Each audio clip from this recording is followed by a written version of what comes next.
tonight, we are tracking several major developments in this impeachment probe right now. So as we begin this broadcast on this Monday evening, I want to tell you just a few bombs that have dropped since we were last on the air, just, of course, on Friday night. First, the New York Times bombshell that Trump lawyer Rudy Giuliani is under criminal investigation.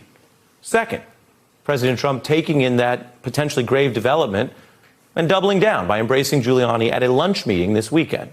Third, the acting Department of Homeland Security Secretary is now out, another casualty of Trump's temporary approach to staffing. Fourth, and this one arrives today on Capitol Hill, a huge crack in Donald Trump's attempt to stonewall this impeachment probe. Take a look at the scene today. Fiona Hill, the first White House aide to actually testify in this impeachment probe. There she was arriving. And she's not just any aide, of course. She has been at the center of Donald Trump's twin foreign policy scandals, from Russia to Ukraine. She left her post in July, right before Trump's infamous Ukraine phone call, and today testified to lawmakers for hours in these settings behind closed doors. Now, before we know everything she said, we do know that she joins this chorus of public servants who are now very clearly rejecting Donald Trump's demand that everyone defy Congress.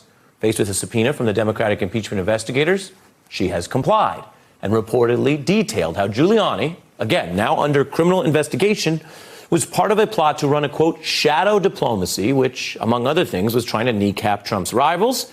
These are part of the elements of the alleged abuse of power at the heart of this impeachment probe. So that's new testimony on that, and that's one insider speaking today. Now, then, by this Thursday, Congress will hear from another insider speaking out. This one is at the center of the Ukraine plot, the EU ambassador who sent the now famous text message with Donald Trump's emerging line of defense, that whatever they were asking for, and however unsavory it looked, and however panicked the text messages were about it, there was no, quote, quid pro quo in the Biden plot. Now, he's talking, and the reports are he'll explain that the text that he wrote there was a response to Trump's directive in a phone call, and that while he dutifully typed it out, he's not apparently going to claim that he knew it to even be true. No knowledge of whether the president was telling the truth, according to those reports. Well, that's a big deal. So here's why this all matters and why this week may prove so critical. We're not even hearing from the whistleblowers right now. We're not hearing from Trump critics. This testimony, this stuff that sounds incriminating that Congress is gathering in the impeachment probe, this is from diplomats and people who worked for Donald Trump. They're laying down the evidence of this Ukraine plot. If there was a better gloss on these actions or a more benign interpretation, well, these would be the people to offer it. And apparently, they're just not doing that, which again shows the logic of why Donald Trump's request was not for these people to come out and talk or tell the truth. It's important to remember that as all this stuff flies at us. The request and then the order and then the stonewalling was all an effort to muzzle these people so this probe wouldn't get the facts from them. The ambassador I mentioned, he's also reportedly planning to testify. He worked with Giuliani to get the Ukrainians to publicly commit to this same Ukraine plot, including the idea that they would release a special statement about the very Biden-linked company that Trump wanted investigated by name. And that was basically in exchange for a promised White House visit. One source saying, quote, it was a quid pro quo, but not a corrupt one. In bribery, just so we're all clear, the quid pro quo itself, when sought by a public official, is illegal. So it's a pretty thin defense to say the illegal thing wasn't corrupt. It's almost nonsensical.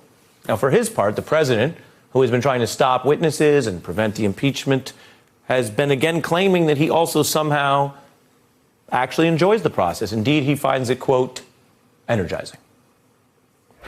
You know what they said? Every one of them, plus many others. There's no other man that we've ever met that could have taken it. It's true. Maybe I'm a little different up here. I don't know. But I enjoy it. To me, I'm energized. He's energized. Now, we often try to put things in some context, and to be fair, as a matter of history, President Trump's not breaking any ground here with a kind of hard-to-believe reverse psychology defense. President Johnson famously and publicly claimed he didn't care if he was impeached as well. Historians ultimately found and documented that he was privately livid about the impeachment probe and its challenge to his legitimacy, while he disclaimed any cares in public. I want to turn now to two former federal prosecutors, John Flannery and Barrett Berger, and the politics editor for The Root, Jason Johnson. Good evening, everyone. Good evening. Good evening, Ari. Barrett, let me start with you right here in New York, right near downtown Manhattan, where Rudy Giuliani is under investigation from the office he used to lead. And you look at that as a side pressure on top of what's coming out of Congress today. What does that do, and where does this all lead as a probe? Yeah, I mean, the fact that there is both a criminal investigation at the same time that we are having these impeachment proceedings is significant for a few key reasons. Number one, the criminal investigation is going to come with a certain amount of power. While the administration and people in it may be able to disregard congressional subpoenas, it's a lot harder to do that when there's the threat of contempt of court that's at issue. So when you're facing also known as jail. Exactly. When you're facing the back end of a jail cell, it's a lot harder to say I'm not going to show up. So I think we may see a lot more willing cooperation, at least with the criminal investigation, although it is encouraging that we have seen witnesses coming forward to Congress and being willing to come in voluntarily. Yeah. Flannery, all of this comes back to what the Congress decides they think the evidence shows that Donald Trump did. Does it meet a high crime? Does it meet bribery? Does it meet something that they are required, if they take this seriously, to assess in the Constitution? Which, as we all know, is totally different from how you feel about Donald Trump, whether you think he's the worst president ever, or any other such criticism. Now, I want to turn to someone who has a unique perspective as a former special type of prosecutor in this. You know who doesn't think there's an impeachable offense here is Ken Starr, John. That doesn't surprise me. Doesn't surprise He's more partisan than legal, yes. Well, here you go. Take a look. Okay. I don't think that there's anything close to an impeachable offense here by traditional standards, including during the Clinton years when the President of the United States, Bill Clinton, clearly committed crimes, federal crimes. First of all, it's doomed to fail. In the Senate, it's doomed to fail. It's doomed to fail in the Senate, yes. John? Well, you know, these guys are in denial about anything that's true and obvious. I mean, if a sex act and a lie about it is an impeachable offense, what is not an impeachable offense? And the truth is the converse, which is that was not an impeachable offense. It wasn't a high crime and misdemeanor. It wasn't good. It was bad. And there are ways to handle that. But this is an impeachable offense. It's a violation of the Campaign Finance Act. Right. It's a violation of the Emoluments Clause. It's a bribe. It's an extortion. There's an abuse of power here. And, you know, Sondland comes forward and says, oh, you know, I talked to the president. He said there was no quid pro quo. Sondland himself was working on this project forever. We have him on text messages. I can't even believe he's coming to testify with that background of evidence. If there was a quid pro quo, does it make it worse, better, or not matter if public officials at the president's direction were claiming the opposite?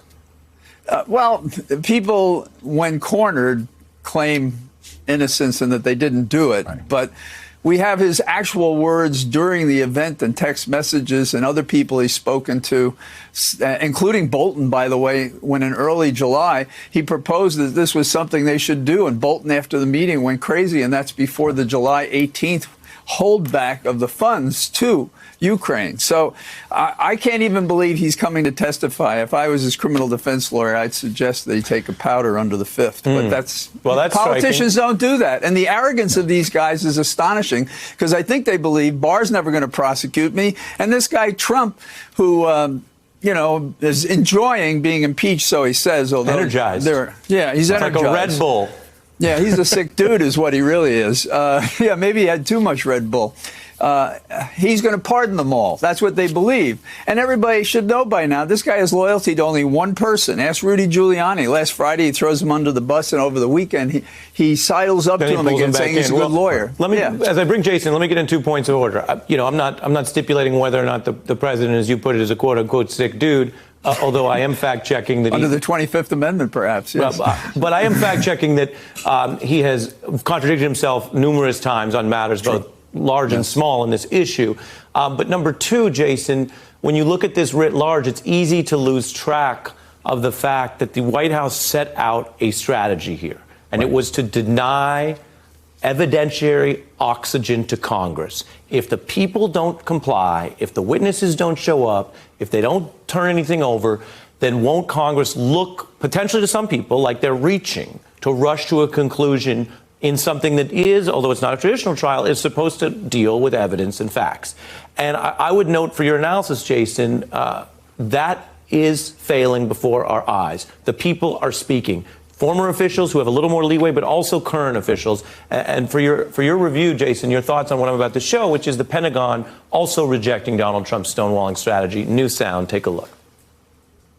Are you going to comply with the subpoena that the House provided you and provide documents to them regarding to the halt to military aid to Ukraine? Yeah, we will do everything we can to cooperate with the Congress. Is that a yes? That's a yes. You will comply with the subpoena? We will do everything we can to comply. Jason? Yeah, because no one's trying to go to jail for this guy, right?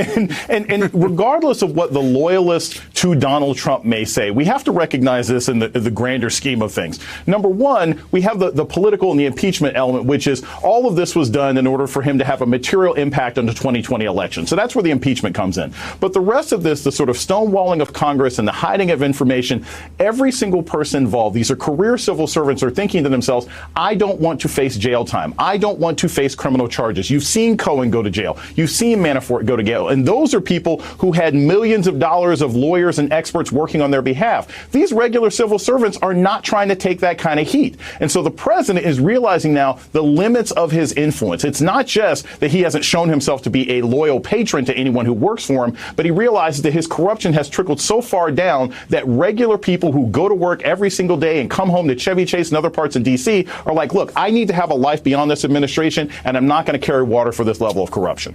John?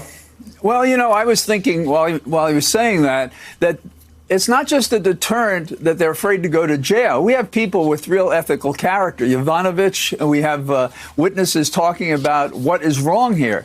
And what it says is that the character of America is resisting this thug in the White House. They might just as well call themselves some middle-class gang, I don't know, maybe the Jets.